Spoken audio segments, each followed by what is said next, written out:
Hey everyone, how's it going? Aaron Rift here from NoDQ.com. I am being joined by good old JM Jeff Meacham and No DQ's author of Pain, Mr. David Payne. We are here to discuss the 2017 WWE Elimination Chamber pay-per-view.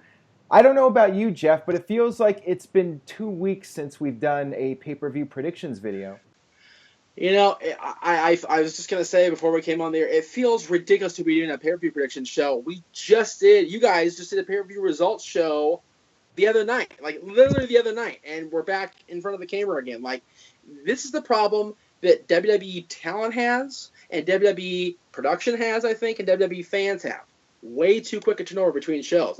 There's not enough time to get emotionally invested in stuff. We just go, oh, okay, here comes another show. Right. Well, what do you think, David? Are you looking forward to this Elimination Chamber match? Do you think just having a chamber match is good enough with a 2-week build? You know, I hate to be a Debbie Downer, but I've never really been a fan of the Elimination Chamber match. I mean, think about it. The champions retain more often than not, even though the chances are against them. You know what I mean? It just, I don't know. It seems kind of pointless. And I miss the days, quite frankly, of when there was 2 months between a pay-per-view and you would just gradually build it. And now it's just like thrown in your face, as you said, turn around. But I'm going to take it with a grain of salt, be optimistic, and maybe I hope that it'll set the, the pave way till WrestleMania. So we'll see. Well, there have been times where the chambers have really, set the tone for anything. I mean, you think about it. In 2009, Edge went into the pay-per-view, the WWE champion, and walked out the World Heavyweight Champion. Like, what the hell? Like, it made no damn sense. But when you think about it, it's freaking brilliant. Yeah, well, he just attacked Kofi. The one issue I had with that was when Kofi was taken out and, like, we're supposed to believe he could not compete at all. He just, like, threw him into the cage, and apparently that was enough to get Kofi out of the match. I don't know, but he was knocked so unconscious he couldn't get up, Aaron. You got to suspend disbelief there a little bit. Whatever. I wasn't convinced, but overall I thought it was a very, very strong storyline. And yeah, it's interesting when they do something unique with the chamber match. The problem is we've seen so many of them now, and it's hard to really come up with something innovative and different. And also, of course, the fact that WWE has been PG for several years. They've toned down the violence. The Elimination Chambers aren't quite what they were back when it first started, back in like 2012, or excuse me, 2002, I should say, when Shawn Michaels won the first Elimination Chamber. That was a really violent matchup, and we haven't really seen a whole lot of matches like that. Triple H's almost got destroyed in that match. Yeah, exactly. Yes. Courtesy of your good buddy RVD. That's right. Don't forget it either. So hopefully WWE can come up with something creative for this year's chamber match. They actually did not do a chamber match at all last year, so at least it's been about 2 years since we've seen an Elimination Chamber match.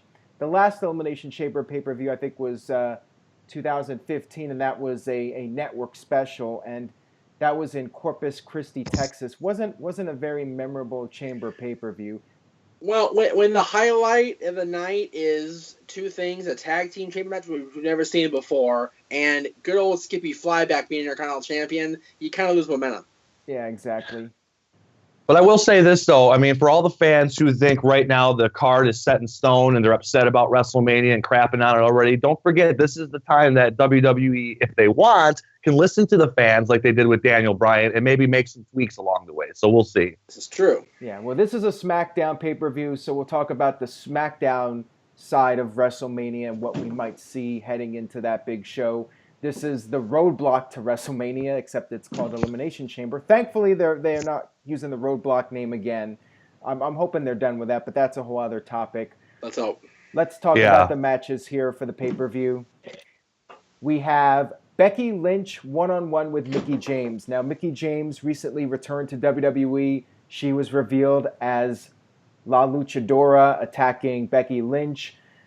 I'm not sure what to make of this feud. I mean, I think that Mickie James maybe needed somewhat of a character makeover. I mean, her coming out to her old music and being all happy-go-lucky. I mean, I was expecting her to be a little bit of a darker character after being under the mask and attacking Becky. I'm not sure what you guys think. As far as who wins this match, I'd like to see Mickie pick up the first win in their feud and then have Becky Lynch try to get her win back at some point. What do you think, Jeff?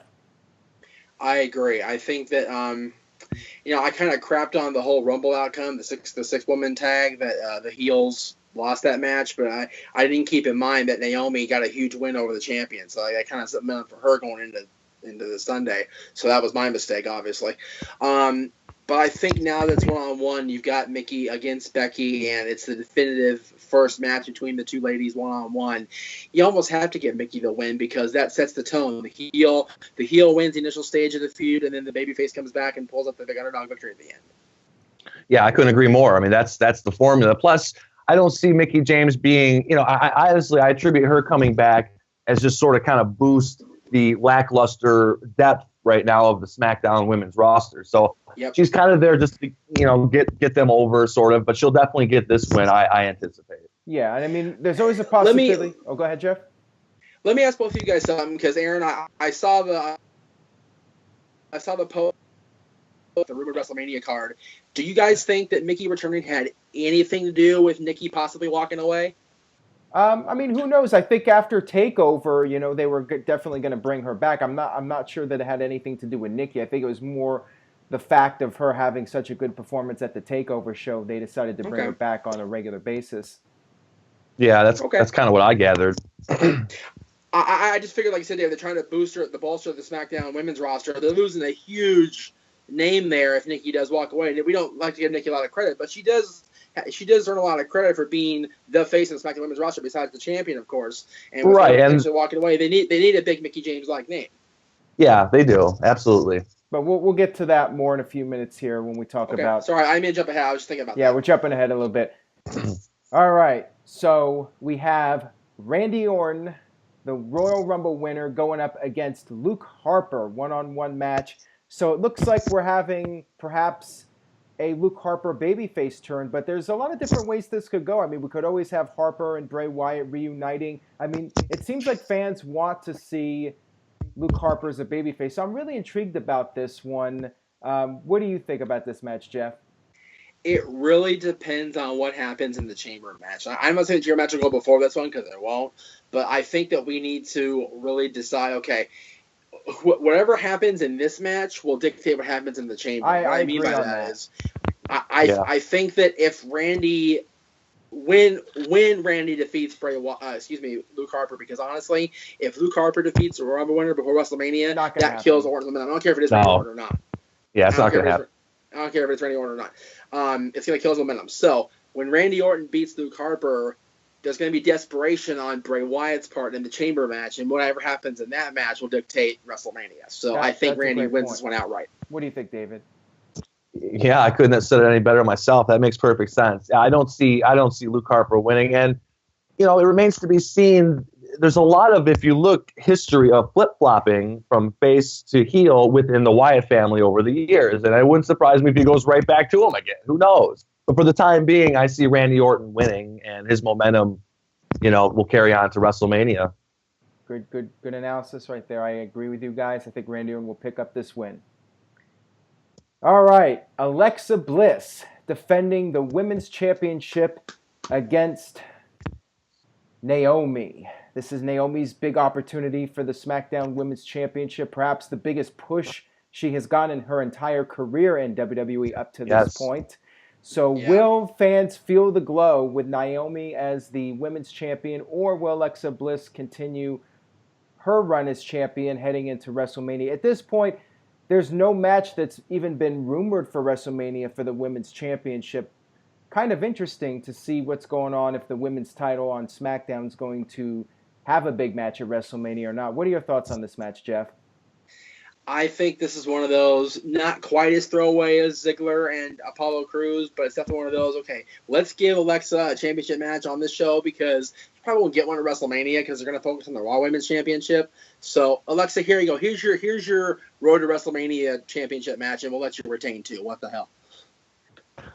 Yeah, and it's a little bothersome to me when I thought they were really taking serious interest in the SmackDown product, and I think overall it's been a better show. But now you see that the SmackDown tag titles and the SmackDown women's titles have been relegated to the pre-show, and they're not highlighted. So it almost goes to show you where they stand in terms of, their title ranking. Obviously, the WWE Championship, they even cut out the World now. That's the biggest one, and then from there on out. But, Naomi, she's got some flash and stuff, but I see Alexa Bliss winning this one. I mean, I think she's going to carry this through WrestleMania. I wouldn't call it a squash. She'll probably get a few moves in, but I don't think it'll be maybe a 6 to 7 minute match, and that's it. Yeah, I think this is a pretty easy victory for Alexa Bliss, and then moving on, and we'll see what happens if she gets a big match at WrestleMania or not. I mean, I was thinking they were going to do Alexa Bliss versus Nikki Bella at first, but now there's a lot of talk about Nikki Bella teaming up with John Cena, and we'll talk more about that in a minute here. So who knows? But I do see Alexa picking up the win here, and let's move on. Speaking of Nikki Bella, we have Nikki Bella versus Natalya one-on-one. This is a feud that's been building up for the past couple of months. Back at Survivor Series, there was the angle where Nikki Bella got taken out, and then it was revealed that Natalya did it. I like that promo she did where she said that her cat is more charismatic than Nikki. It's been somewhat of an entertaining feud. Well, some would argue that. But anyways, I'm interested in this match just to see where things go. I'm guessing that there's not going to be any kind of rematch at WrestleMania if Nikki's going to be teaming with John Cena, and if that's the case, I could see Nikki easily picking up the win in this one if she's moving on to do a mixed tag with John Cena. Now, if they're going to do some sort of multi-women match with all the women involved, or 4 or 5 of them or something like that, then I could possibly see Natalya winning. But if it's going to be Nikki moving on to the mixed tag team feud with her and John Cena against The Miz and Maurice, then I expect Nikki to get the win here. What do you think, Jeff? I completely disagree with the way you worded that. And what I mean by that is, I think if Nikki is going on the team with John against Miz and Maurice, then there's no reason for her to necessarily need the win against Natalya, because she's getting the big money match at Mania. So I think Natty needs this far more than Nikki does. Natalya has been relegated to almost comedic status for the better part of the last couple of years. I mean, it's a shame. This it's a damn shame. Thank you, David. It's you know what? We don't swear much on this channel, so I'll just say it's complete BS that she's been relegated to that, because she is easily the best, the most well-rounded women's wrestler on the SmackDown roster. She's got the training, she's got the pedigree, no doubt about that. I think she and her character and her development need this far more than the possibly outgoing Nikki Bella. So I see Natalya winning here. Interesting. Yeah, good I agree with Jeff. him, actually. I kind of like Natty winning because I think it's going to hurt her more. And, I'm sorry, I'm going to be very blunt about this, but I don't like this notion of that we have to cater to someone's spouse, even though they have minimal ability, only to keep the star in their back pocket. Now, that's all I'll say. I'm not going to mention any names. But I mean, it's just like she's not as over as she once was. Now she's over with the women because they know her, the ones that watch the Total Divas, and that's it. But from an in-ring standpoint, Natty is clearly the best wrestler, and I'm not liking the booking with her really. I don't know, I don't like her talking trash about her family and stuff like that. They're making her the heel, but I like to see her win, and I think she will win. I think Natty gets the win here. Yeah, that's the thing. I don't like her being the one to trash Brett and the other members of the family. Right. I think the Harts have trashed each other enough over the years. Oh yeah, no doubt. Hey, picking Natalya is a good thing. Well, that's true. I mean, I would like her to win, but I'm not really sure. I think with the Bella brand and them trying to keep I'm sure like the Total Divas and all that stuff will keep going. So they want to protect the Bella brand. It's a hard one to call. It really is. Isn't it so weird that we're calling the Bella brand in 2017? Like, actually is a thing as the Bella brand. Like, yeah, really? It is. Wow. All right. Let me before I start getting called a Bella Berry guy, I love both Brie and Nikki. They met my family at SummerSlam years ago. They treated my son like gold. I love those girls, but damn are they pushing our throats way too much. Good grief. Anyway. That is Jeff Meacham's opinion, folks. That's right. Not that I'm saying he's wrong. Just saying it's okay. All right. Should. Let's move on here to the tag team turmoil match. So American Alpha wanted the challenge, and they're going to get the challenge, basically facing every tag team on SmackDown in the tag team turmoil match, which means it starts off with 2 teams, and then once the team's eliminated, another team comes out, apparently randomly, until every team is entered, and then the last team remaining, they are the tag team champions. Now, I would say with the teams on SmackDown, the current teams, American Alpha would probably win. I could see perhaps the Usos winning, and then there's a rematch at WrestleMania. That might happen. Another possibility is the Revival debuts. People have been asking me about that. However, it looks like the Revival are going to be part of a match at the TakeOver pay-per-view in Orlando, challenging for the tag team titles against Author of Pain and possibly Authors of Pain, excuse me. David's the Author of Pain. The right. Authors of Pain and DIY in a triple threat match. That's what's being rumored for the TakeOver pay-per-view. So this could go a couple different ways. I'm going to say American Alpha retains, but I would not be surprised if the Usos won the titles here, even though Alpha just won the titles fairly recently. I will go with Alpha to win, but I could definitely see Usos winning. This is another one I think is really hard to call. What are your thoughts, Jeff? Couldn't have put any better myself, boss man. I think if Alpha doesn't win, it's going to be the Usos, and I think that it's pretty ironic that we come off a huge show for NXT TakeOver in San Antonio where the women's champion says bring them all on and successfully defends. We have a title that's kind of been relegated to the background, as David mentioned, the SmackDown Tag Team Championship, and the champions are going, bring them on, tell everybody, I don't give a damn, bring them all on, and they're bringing everybody on. So I think it would be good for American Alpha. I would not be surprised if they start the match. That would make sense. That way they have to defend against everybody and really. But here's the catch-22 of that. If they start the match and win the match, then every single tag team championship contender is eliminated from contendership. Right. So what do you do for WrestleMania? But create new teams. Yeah. Well, right. That's the key, to create new teams. And I would love to see the Revival and DIY. We still love that name, don't we? Do it yourself. Those guys could really add it, because as good as America Alpha is, they got nobody to really give them a quality like, oh, well, these guys can really contend. I mean, these guys are going out there doing the Kurt Angle Invitational and tearing everybody up. And yeah, I mean, it's pretty sad that the Usos are the only legitimate heel contender. I would like to see better matches with American Alpha, with guys they can work with and really give you some wow moments like you see on NXT. They need it. This could be the curveball match too, Aaron. Don't be surprised if they do throw the Revival in there, kind of like the Dudleys in that tag team Turmoil match at the end of 2003, and all of a sudden here comes Evolution as the last team. Don't be surprised to do the exact same thing at this one, and Revival are out last. I think that would be awesome. I think that would be awesome, but I'm not expecting to see Revival. I think if there's going to be a title change, Usos will win the titles. But I'm going to go with Alpha. I'm not expecting it either, but I'll go with Alpha. As you always used to say. All right, Jeff, are you going with Alpha or are you going with Usos? I'm going with Alpha. Yeah, I'm going with Alpha. Okay, so we're all going with Alpha. All right, and now we have the main event of the evening. I guess this is the big match that people are going to be tuning in for, of course. The Elimination Chamber match for the WWE Championship. We have John Cena defending the title, the new 16-time champion, against AJ Styles, Bray Wyatt, Baron Corbin, The Miz, and Dean Ambrose. Now, if you believe the rumors out there, it's going to be Randy Orton versus Bray Wyatt at WrestleMania. And that is the match that I guess would make the most sense, since WWE's been building up Orton versus Wyatt, and Orton's going for the title at WrestleMania. Really, nobody else makes sense for Randy Orton to face at WrestleMania. After all this build-up for Bray Wyatt, for them to go in a whole new direction, that would not make a lot of sense. So the obvious choice here is Bray Wyatt. I'll start with you, Jeff. Do you think they go with the obvious pick, or could you see a curveball in this match?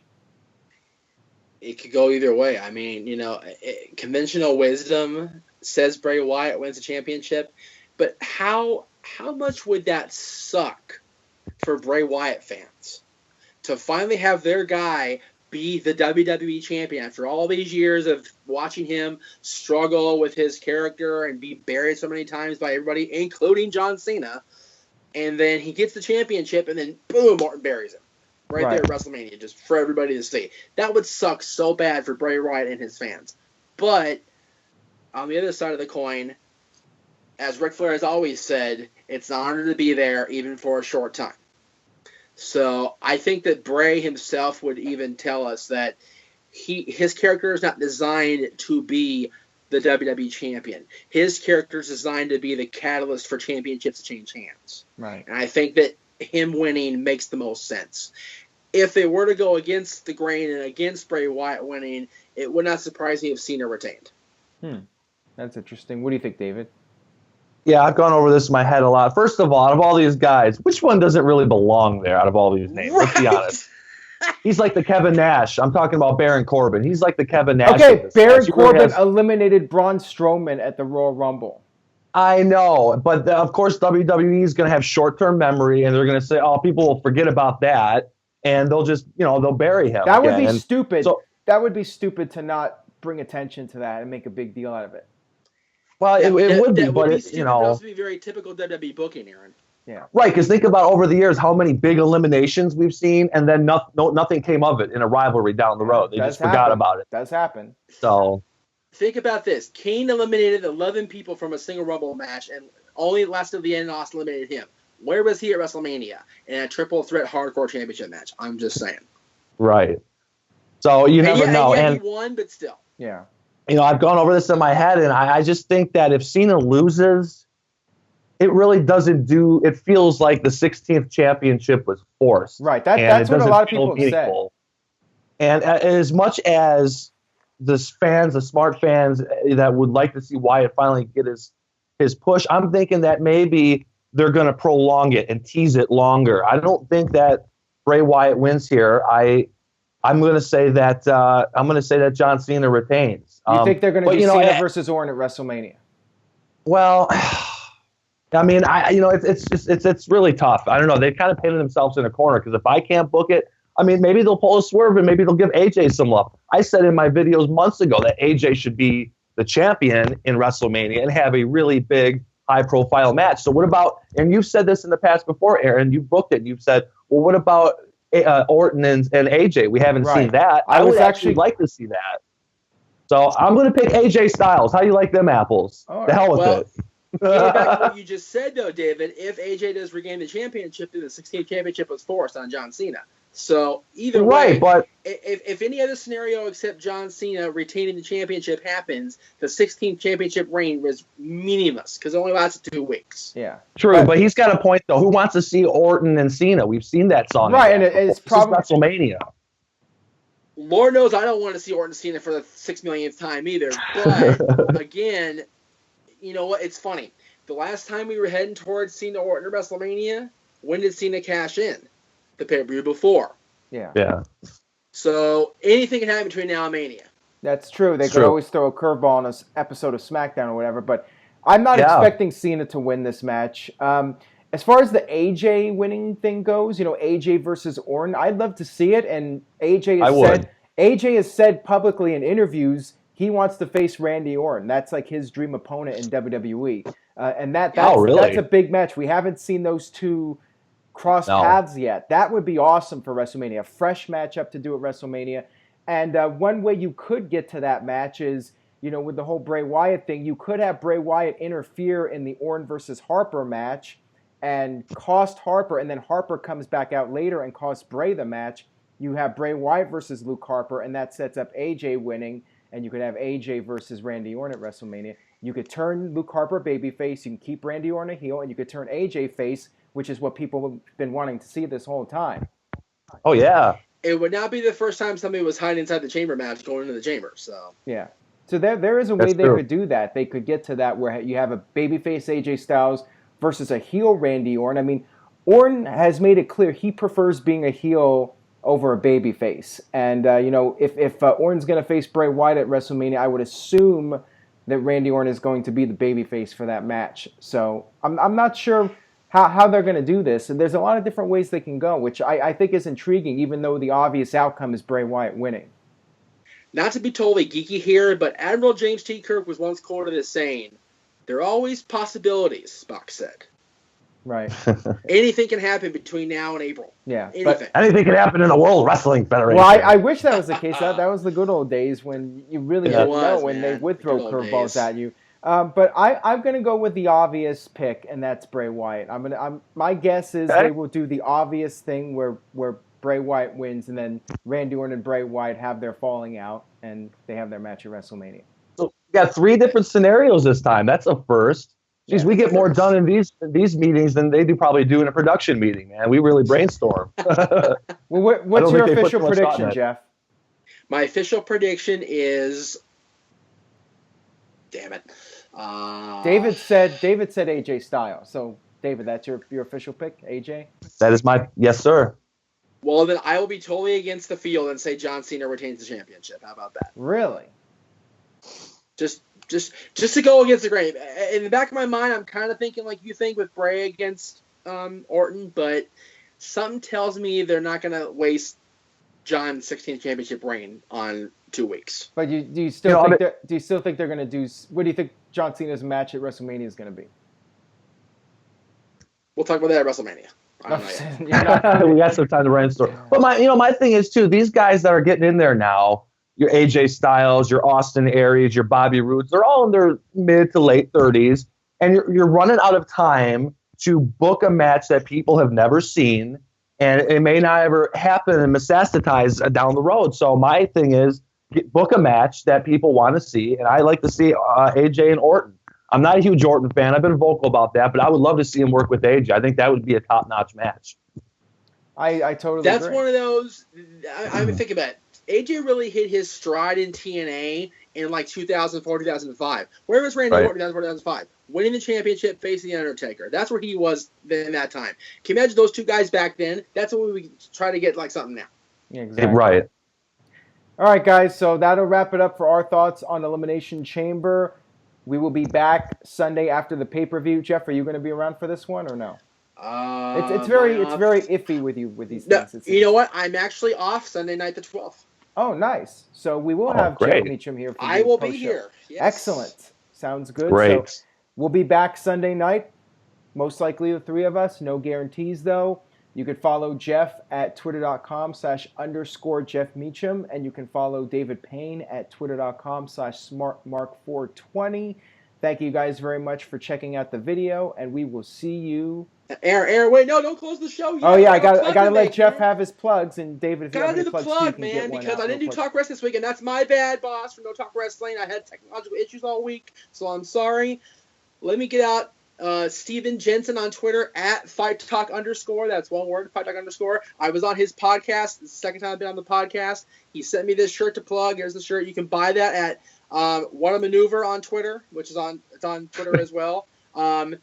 Great little podcast. He's just a fan. He's more of an MMA fan than he is a WWE fan, but he follows wrestling as well as MMA. And he's just a fun guy to talk to. It's very much like if I could get a round table of people on a show of mine. I get you two, I get Greg Cherry, and I get Steven Jensen. It'd be a fun show to talk about, but go follow his show. If you follow him on Twitter, he might have you be on the show like you did with me a couple times, so you never know. But Fight Talk Podcast, it's at @FightTalk_. Go check it out. All right, cool. Any plugs from you, David? Well, I do have a wrestling show, the UCW in Bay City. Jerry the King Lawler will be there. The Brooklyn Brawler will be there. I don't know the exact, I think it's February 21st, but I'll give you more updates on Power of Pain as it gets closer to that event. So check it out. David, can Steve Lombardi call himself the Brooklyn Brawler? Yeah, no, it's funny because they did a battle royal and he came in as Doink, and then later that night he wrestled as the Brooklyn Brawler. So okay, cool.